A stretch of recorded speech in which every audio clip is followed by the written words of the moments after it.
টি-20 বিশ্বকাপে ঋষভ পন্থ না সঞ্জু স্যামসন, ভারতের প্রথম দলে উইকেট কিপার হিসাবে কে খেলবেন তা নিয়ে জল্পনা চলছে।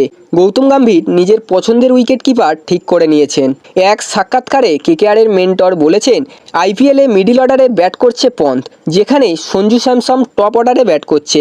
গম্ভীর বোঝাতে চেয়েছেন, ভারতে টপ অর্ডারে অনেক ব্যাটার রয়েছে, তাই নতুন করে কাউকে দরকার নেই, বরং মিডল অর্ডারে পন্থ অনেক বেশি নির্ভরযোগ্য।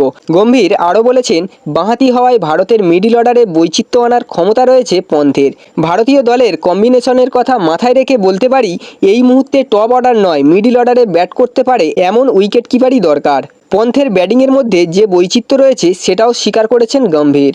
তবে এটাও জানিয়েছেন, দল যদি মনে করে সঞ্জুকে ফিনিশার হিসেবে খেলানো যেতে পারে, তাহলে প্রথম একাদশে স্থান দেওয়া হতে পারে। গম্ভীর বলেছেন, যদি মনে হয় সঞ্জু 6 বা 7 নম্বরে নেমে বেশি রান করবে, তাহলে ওকে খেলানো যেতে পারে। তবে যাকেই খেলানো হোক না কেন, তার পাশে থাকতে হবে। বন্ধুরা, আপনাদের কি মতামত? ঋষভ পন্থ না সঞ্জু স্যামসন ভারতের দলে সুযোগ পাবে? আপনারা অবশ্যই কমেন্ট বক্সে জানাবেন। ভিডিওটি ভালো লাগলে একটা লাইক করে দেবেন এবং এই ধরনের ক্রিকেট নিউজ প্রতিদিন পাওয়ার জন্য চ্যানেলটিকে অবশ্যই সাবস্ক্রাইব করে দেবেন।